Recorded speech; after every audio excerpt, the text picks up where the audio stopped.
Hi, I'm Paris Caufman, a student intern at Northwest Public Television. Welcome back to another edition of Real Gold, our weekly showcasing of Hollywood stars from the past century. Today we'll be watching the 1970 film, The Private Life of Sherlock Holmes. This film stars Robert Stevens as Sherlock Holmes and Colin Blakely as Dr. Watson. Holmes and Watson investigate the case of a beautiful woman named Gabrielle Valadon, who can't remember who she is.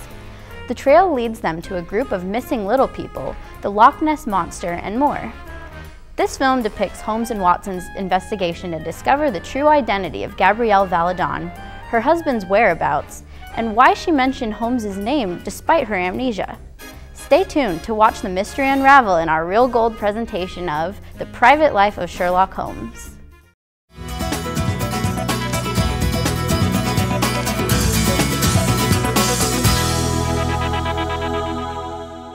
In the summer we program a kids camp, Cougar Kids Camp, which is 7 weeks long, and it's a day camp that kids come get dropped off for either half day or full day, and then they stay for the day and do programming with us here in the Student Recreation Center. We just have a variety of different activities, different games, crafts, pool, field trips. We're going to go to Ferdinand's. We're going to go to Kamiak and do a hike. We'll go down to Valley Road play fields and we'll play t-ball, soccer. I like to do the crafts that they do in the backyard building. We make like pillowcases, capes, and things that are made out of like fabric, and then we draw on them or something. I really like running the camp because I went to camp when I was younger and had a really great experience at those camps. I remember my camp counselors, I remember the activities that we do, I remember those friendships that we made, and those are really strong memories in my mind, so I'm happy to work in an environment where we have an opportunity to provide that same sort of experience, whether that's, they're making a new friend or just getting to experience something that they wouldn't normally experience, like going to hike Kamiak View or going to Ferdinand's and seeing how cheese is made. Those are basic activities, but something that a camper might really recognize and remember for a long time. I like running it because it's definitely a change of pace from what I get to do during the year, working with college students mostly. And so getting to provide a fun, safe, educational environment for kids to learn and grow. It's just fun, and they teach us as much as we teach them. I really like when the kids get to go to the pool. They get really excited, and it's really fun to see them interact and have a little bit of space to do whatever they want to do in the pool, playing with their friends, and just kind of see the way that they act and treat that opportunity. A coordinator is kind of the person that does all the behind the scenes work, and then we just kind of jump in and play games with the kids when we can. We're here to have a good time. We love what we do. All of our counselors love what we do. Coordinators, we love what we do. And I think the kids love what we do too. It's a really fun camp, and I would definitely do it again because it's fun.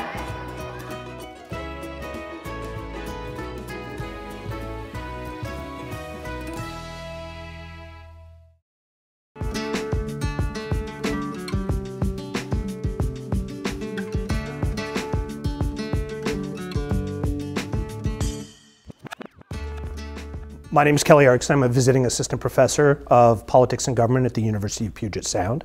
And I teach in the area of foreign and security, international security policy. I teach courses about the Middle East, about nuclear politics, terrorism, insurgency, and a variety of security issues. So with the rise of China and the security implications of that change in the international system, this is a hot topic in our field right now. I think the Badger Club is a highly informed audience, so I'm expecting some very good questions. When your program committee first contemplated and arranged this program, Kim Jong-un, the 20-something North Korean dictator, had recently assumed power. North Korea had announced it was moving forward with its nuclear program, and new versions of military rockets were splashing down in the Pacific.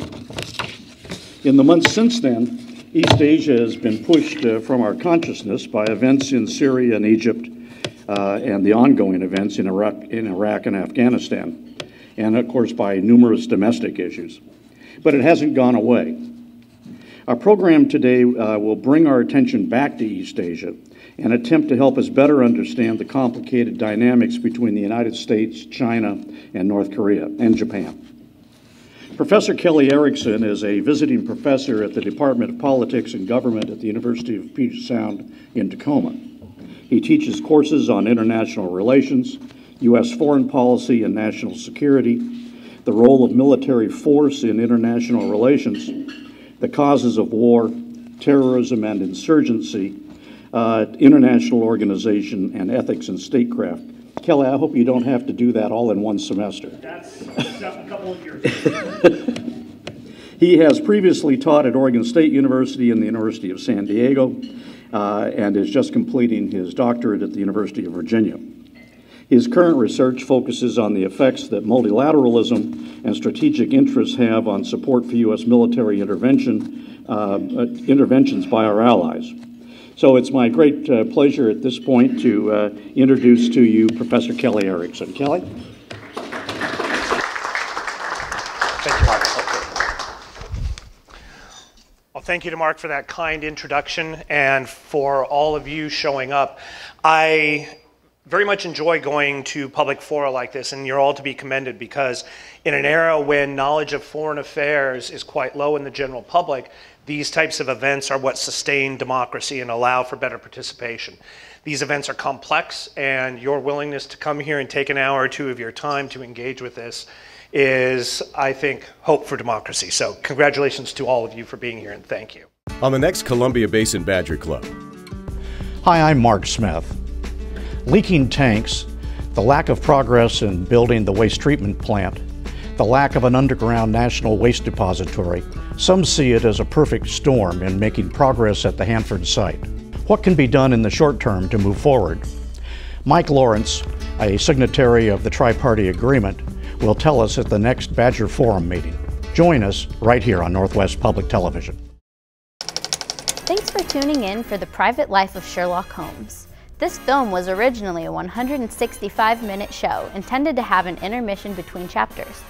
However, studio executives ordered the movie be cut down to 125 minutes.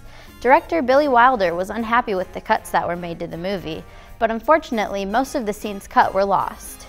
Tune in next Wednesday to watch The Good, the Bad, and the Ugly.